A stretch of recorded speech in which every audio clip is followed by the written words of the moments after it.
Hi everyone, welcome back to 31 Days to Better Photoshop Design. I'm Veronica, and today we are going to be finishing up our very last lesson in the series on selections. So if you've been following along, you've learned how to use selections, where all the tools are, how to access them. You've also learned a really neat trick for creating selections in a perfect circle, drawing outward from the center, moving your selections around your document. And now we're going to continue on with all of that and add just a little bit more. What I'm going to show you today is how to create a mask from your selections, and then we're going to use that mask to create a little neat effect that you may find useful. So what we're going to do is start once again with our marquee tool, and we are using the elliptical marquee. And what I'm going to do is come here over to my document, and I'm going to draw a circle. I'll probably try and start here in the center, and I'm going to hold down my Alt key and then just start drawing out. Now it's drawing a elliptical or oval circle, and that's fine because it kind of suits the shape, but I'm actually going to create a perfect circle. So with my Alt key still held down, I am going to actually add in the Shift key. So now I am Alt and Shift, and it looks like my position is pretty good, but if I like, I can hold down my Shift key and position it into place. And I like this a little bit better. So that is where I am going to stand, and I will lift my mouse and release the Alt and Shift key. And now I have a nice circle that is framing my flower very nicely. So what I'm going to do now is, you can see over here in my panels, I actually have masks open.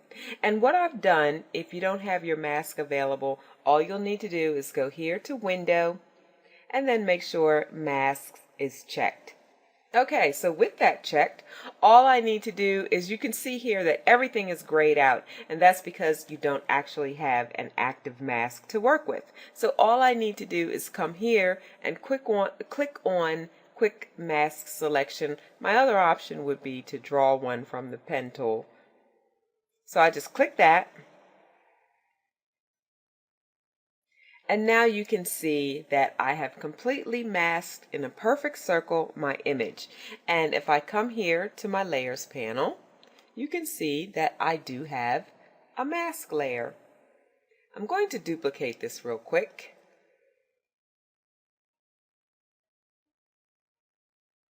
And I'm going to turn it off. And I'm also going to delete this mask because I won't be needing it on that layer. Alright, so on my layer mask, I'm going to click to activate that layer, and then I am going to click on the actual layer mask itself. Now you can see right here it's highlighted, and that means my layer mask is active.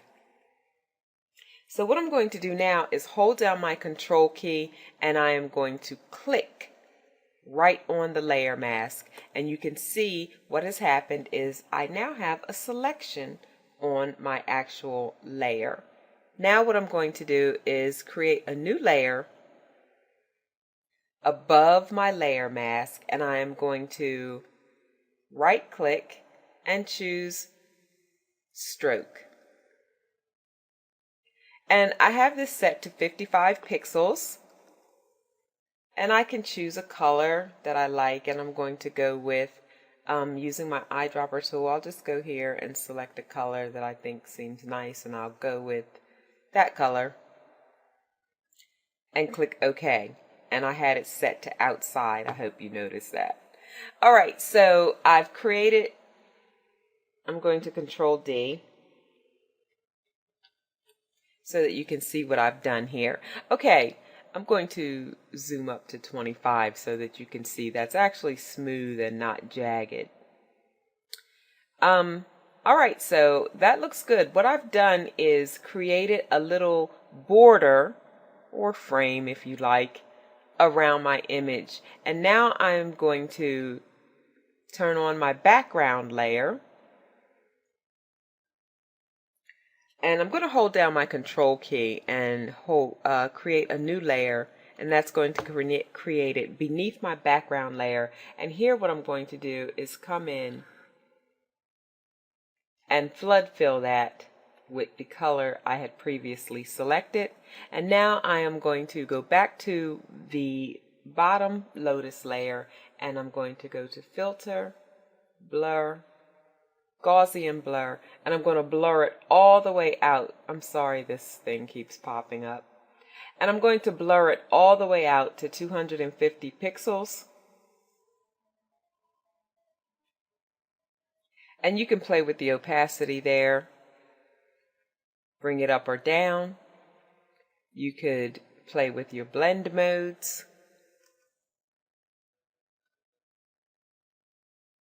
And I'm going to leave it there at color burn. And I'm going to activate my border layer and just make that a little bit lighter. And here you have a really neat effect that you can use on any of your photos. And I hope you enjoyed this tutorial. As always, share, like, and subscribe. Thanks for tuning in, and we will see you next time.